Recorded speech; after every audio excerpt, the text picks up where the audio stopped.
안녕하십니까. 하도급법 이론과 쟁점의 저자 정종채 변호사입니다. 말씀드린 것처럼 최근에 가장 하도급 거래와 관련해서 뜨거운 감자 4가지 이슈를 제가 정해서 오늘 차례대로 설명을 드리고 있습니다. 마지막 편입니다. 하도급법에 반하는 약정의 효력과 자발적 동의의 의의. 사실은 이게 이제 2가지죠. 하도급 계약을 체결하잖아요. 계약 체결 시에 하도급법에 반하는 조항이 들어갈 수 있습니다. 그게 하나 있고요. 근데 보통은 어떻게 하죠? 표준 하도급 계약서를 쓰고 개별 약정은 약정으로 들어가는 거죠. 요 약정이 하도급법 위반이 되면 보통 이걸 뭐라고 하죠? 부당약정이 되는 거죠. 요게 사실은 이제 최근에 이제 올해 초에 공정거래위원회가 부당약정 고시를 만들었습니다. 아직 행정 예고만 됐고 아직 확정 시행은 안 됐습니다만은. 그래서 이제 이게 좀 더 명확하게 개별적인 부당약정 유형을 법과 시행령에 있던 거에서 추가해서 고시에서도 규정을 한 것이죠. 그래서 그렇고요. 그게 이제 보통 이제 이 부당약정이 하도급법 위반은 맞는데요. 이게 민사적으로도 무효가 되느냐? 결국은 하도급법에 반하는 약정의 민사적인 효력.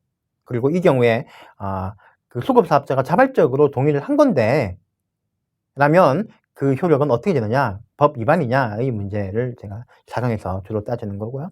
2번째는 하도급 계약 체결하고 난 다음에 나중에 이제 변경하는 경우도 있을 수 있죠. 3번째는 정산합의입니다. 이거에 이제 하도급법상의 문제를 밝혀보는 거죠. 결과는 계약 체결할 때는 이제 보통 부당약정의 문제고요. 2번째는 변경약정, 3번째는 정산합의죠.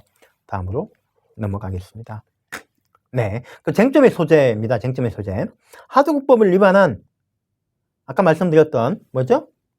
계약 시 들어간 개별 이 약정, 부당약정의 문제죠. 특별조건. 2번째는 변경조항. 3번째는 정산, 합의. 이런 것들이 하도급법 위반했을 때 법 위반인 건 맞잖아요. 하도급법 위반이 되겠죠. 그런데 이게 하도급법 위반인 경우에는 과징금이 같은 행정제재나 또는 형사처분, 벌금, 공정거래법하고 달리 하도급법 위반은 벌금형만 가능하거든요. 벌금 처벌을 받게 되겠죠. 근데 그럼 민사적으로 이게 무효냐? 민사적으로 무효면 집행을 못 하거든요. 민사소송 집행을 못 합니다. 판결이 나오지 않으니까요. 무효냐? 이게 이제 항상 이슈인 거죠. 예를 들어 가지고요. 이런 거죠. 10억 원의 공급 계약을 체결했습니다. 그런데 나중에 이제 공사를 하다가 보니까 이렇게 논란이 좀 있어가지고 원사업자고 수급사업자가 합의해가지고 이걸 8억 원으로 감액하기로 정산 합의를 했어요. 합의. A가 원사업자고 B가 수급사업자인데, 그리고 이제 B는 8억 원 받았는데 나중에 보니까 B가 너무 억울한 거예요. 이거 하도급법 위반이다. 부당 감액이다. 그래서 B가 A한테 공사대금 청구, 자녀 공사대금 청구 2억 원 못 받은 거 청구를 했습니다. 민사소송으로 공사대금 지급 청구 소송을 했습니다. 민사적으로 이 정산합의 2억 원 깎기로 한 정산합의가 유효하다면 어떻게 될까요? 기각이죠. 기각. 그쵸. 깎아주기로 합의한 게 유효하니까. 이 무효라면 그럼 이 합의는 의미 없는 거니까 여전히 10억 원 공사대금 약정이 있는 거니까 인용이겠죠.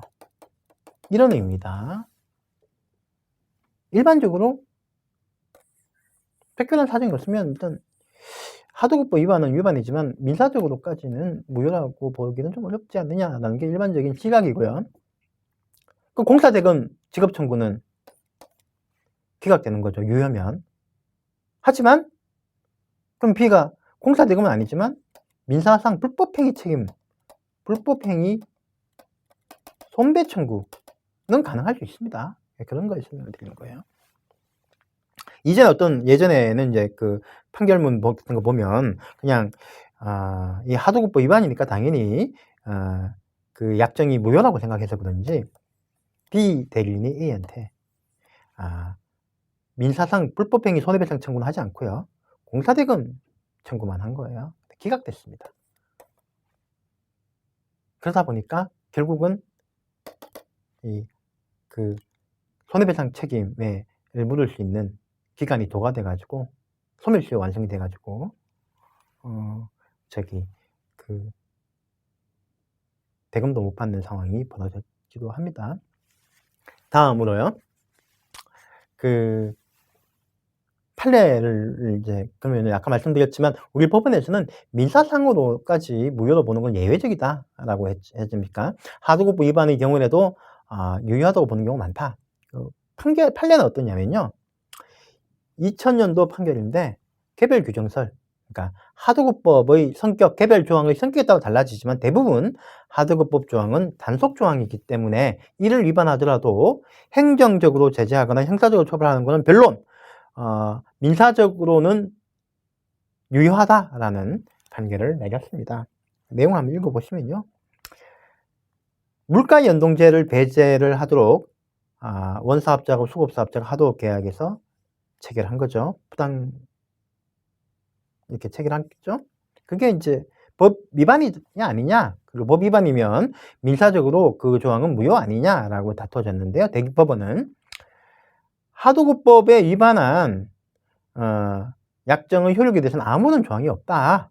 다만 이 경우에 벌금형에 처하거나 또는 행정 제재를 가하도록 하고 있을 뿐이다. 그래서 이를 위반한 하도급, 이게 좀 표현이 그런데요, 원사업자와 소업사업자 간의 계약의 사법상 그 효력을 부인하는 조항은 아니고, 이 물가 연동제와 관련한 하도급법 16조는 단속 규정이다. 그래서 요거를 위반했다 하더라도 민사적으로는 유효라고 봐야 된다라는 판결을 내렸습니다. 그러면 결국은 하도급법 조항 중에 어떤 것이 단속 조항이냐가 문제가 되는데요. 기본적으로 우리 법은요,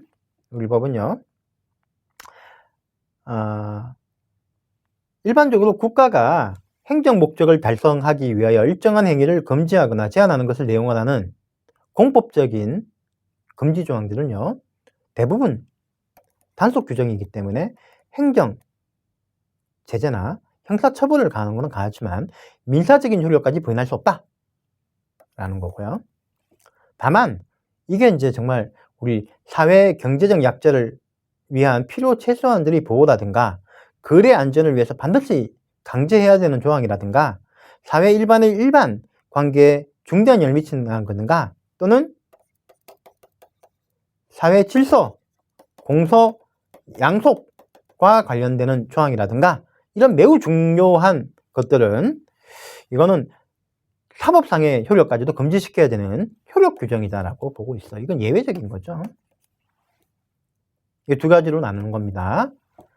그래서 단속 규정 위반이면 사법상의 효력은 유효하지만 효력 규정 위반이라면 무효가 됩니다. 그러면 하도급법 중에 어떤 것들이 효력 조항이고 어떤 것들이 단속 조항이냐가 이게 문제되는 거죠.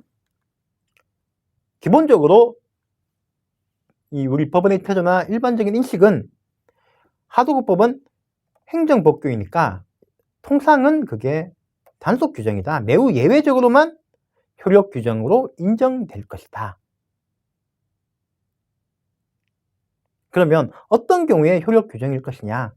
하도급법의 근간을 이루는 하도급법 적용 대상 이런 조항들은 효력 규정이 될 것이고요. 그 외에도 예를 들면 부당성이라든가 정당한 이유 없음, 이런 그 주관적인 요건을 규정하지 않고 일반적으로 안 된다라고 되어 있는 거 있지 않습니까? 그런 행위 유형들은 효력 규정일 가능성이 조금은 있죠. 하지만 그 부당성이라든가 정당한 이유 등 주관적인 요건을 가지고 있는 행위 유형들은 대부분 이제 이거는 거의 90몇 % 단속 규정으로 봐야 된다라고 보고 있습니다. 예를 들면 감액금지, 부당하게 감액해서는 안 된다고 돼 있죠. 하도급 대금 조정 의무 규정 이런 것들, 그 다음에 부당 대물 금지, 법 개정 이전에 이런 것들은 부당성 등을 요건으로 하고 있기 때문에 이건 단속 규정이죠. 100%. 예, 아까 말씀드린 98%입니다. 미안합니다. 네, 거의 단속 규정입니다. 하지만 하도급법 적용의 근간이 되는 거, 그 다음에 어쨌든 대금 지급과 관련하는 거, 이런 것들은 어떻게든 수급사업자의 최소한의 권리를 보장하려고 하는 성격이 있으니까 이런 것들은 효력 규정일 가능성이 있죠. 하도급법 적용과 관련한 1조, 하도급법이 별도로 수급사업자한테 부여한 권리, 예를 들면 지연이자, 할인료, 대체 결제 수단, 수수료 대한 규정은 이거는 효력 규정이 아니냐. 왜냐하면 동규정은 수급사업자의 권리를 최저한으로 규정한 것으로 민사합의나 민사규정을 수정하는 것으로 볼 수가 있습니다. 권리를. 그래서 이것들은 이걸 배제하기로 민사간에 합의하더라도 효력을 인정해서는 안 된다라고 하는 어떤 입법자의 의도가 깔려 있다고 보고 있고요. 이런 것들을 단속 규정으로 봐서 사법상의 효력을 배제해버리면 사법상의 권리하고 공법상의 권리가 달라지는 법 체계의 모순이 발생할 가능성이, 혼동이 발생하는 거죠. 그래서 이거는 효력 규정으로 봐야 된다고 보고 있습니다. 그리고 수급사업자의 직접 지급 조항도 이제 그 취지상 강행 규정, 효력 규정으로 보고 있습니다. 제가 이렇게 보고 있습니다. 예, 아직 판결은 없어요. 판결은 없지만 제 이론적으로는 이것도 효력 규정으로 봐야 될 것 같다. 선거금 지급 의무라든가 대금 지급 시기, 금사 등과 관련한 시기, 지연이자 발생과 관련 조항도 효력 규정으로 아까 말한 것처럼 발생해야 됩니다. 다만 하도급법과 관련한 판결은 아닙니다만은 이와 유사한 조항에 대한 판결을 검토한 선거금 지급 의무에 대한 지방재정법에도 규정이 있거든요. 요거에 대해서는 광주지방법원에서는 단속 규정이라고 항소심 판례가 검색되고 있어요. 그렇지만 제가 보기에는 이거는 아직 상급심에 판단이 없는 경우고 이것도 효력 규정으로 보는 것이 저는 합당하다고 봅니다. 그렇죠. 그래서 결론적으로 말씀드리면 하도급법을 위반한 민사약정은 효력 규정으로 볼 수 있는 규정이 아닌 이상은 민사적으로는 무효라고 보기 힘듭니다. 하지만 그게 이제 하도급의 적용은 건설산업기본법이 적용이 되거든요. 건설산업기본법에서는 22조 5항에 부당한 약정들을 규제를 해놓으면서 요걸 위반하게 되면 사법상 무효라고 되어 있어요. 건설공사 도급계약의 내용이 당사자 일방에 현저하게 불공정한 경우라도 각 호에 해당되면 그 부분에 한정하여 무효다라고 명확하게 규정하고 있기 때문에 이거는 사법상 무효입니다. 계약 체결 이후 설계 변경, 경제 사정의 변동에 따른 계약 금액의 변경을 상당한 이유 없이 인정하지 않거나 그 부담을 상대방한테 전가하는 경우, 공사 내용 변경에 따른 계약 기간의 변경을 상당한 이유 없이 인정하지 않거나 그 부담을 전가하는 경우, 여러 가지 사정에 비추어 계약 당시 예상하기 어려웠던 내용에 대해서 상대방한테 책임을 전가하는 조항, 구체적인 정함이 없음에도 불구하고 계약 내용을 일방의 의사에 따라서 정하도록 하는 조항, 계약 불이행에 따른 손해배상 책임을 과도하게 경감하거나 가중하게 정함으로써 정당한 이익을 침해하는 것, 그 다음에 민사상의 관계 법령에 정하고 있는 이 상대방의 권리를 상당한 이유 없이 배제하거나 제한하는 것, 이런 것들을 무효로 이제 하고 있습니다. 말씀드린 것처럼 하도급법에 반하는 사법상 약정은 민사적으로는 유효하더라도 행정법 위반이기 때문에 과징금 부과처분이나 또는 형사처분은 되기 때문에 형사처분은 가능한 것 같습니다. 그리고 손해배상이 가능하냐? 당연히 가능합니다. 판례도 그렇고요. 특히 2011년 6월에 손해배상에 대한 35조가 신설된 이후에는 거의 논란이 없다고 보고 있습니다. 그러면 손해배상을 명하는 취지가 되겠지만 지급 명령이 가능하냐? 설례는 별로 없습니다만 저는 하도급법 대금의 지급은 불가하지만 손해배상의 지급을 명하는 취지의 지급 명령도 가능하니까 공정거래위원회가 원사업자에게 수급사업자에 대한 손해배상을 명하는 취지의 지급명령을 내리는 것은 가능하다고 봅니다. 다만 우리 하도급법상 부당대금 결정이라든가 부당감액, 위탁 취소, 기술 탈취의 경우에는 징벌적 손해배상도 가능하죠. 근데 이 징벌적 손해배상을 명하는 취지의 지급명령은 저는 안 된다고 봐요. 왜냐하면 우리 법에는 징벌적 손해배상은 법원의 전속적인 재량으로 되어 있습니다. 징벌적 손해배상을 명할 거냐, 실손해를 명할 거냐, 그리고 징벌적 손해배상을 할 경우에는 손해액의 3배 이하에서 몇 배로 할 거냐는 우리 법원의 전속 권한이기 때문에 공정거래위원회가 행정적인 판단으로 정할 수는 없습니다. 그래서 징벌적인 손해배상을 명하는 취지의 지급명령은 불가하다라고 저는 생각을 합니다. 다만 지급명령 시 지급명령에 따라 대하여 공정위가 엄격하게 주장 입증 책임을 지는데 이를 이제 만족시키기가 쉽지가 않아요. 그래서 현실적으로 지급명령을 하기 힘든 경우가 참 많습니다.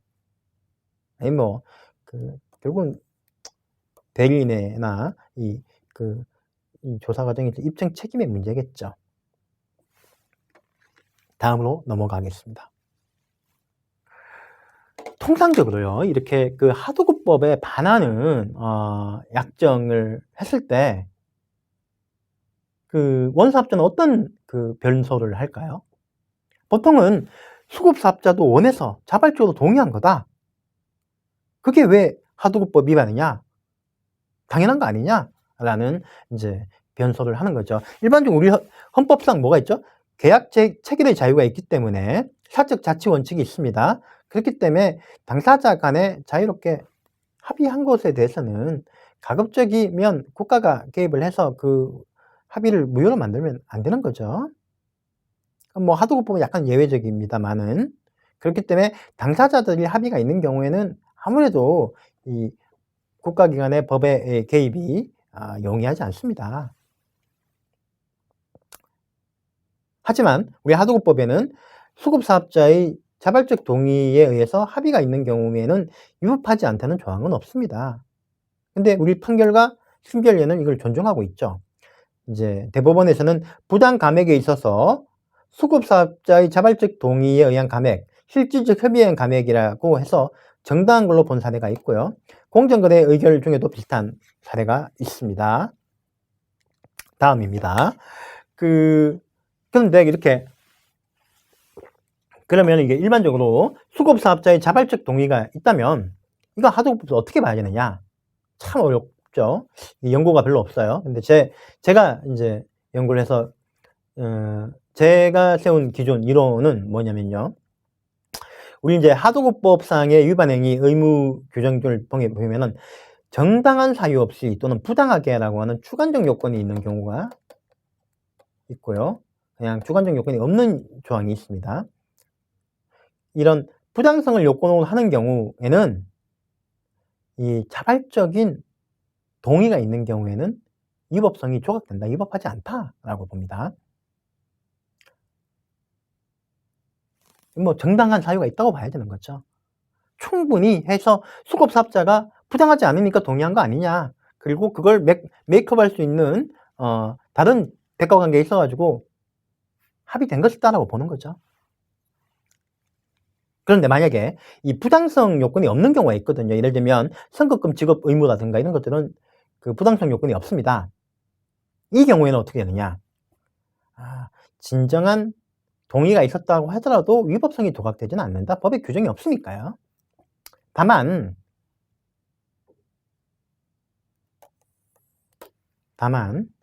가벌성은 매우 낮아지죠. 감경사유, 처벌하지 않을 수 있는 사유는 될 수 있다.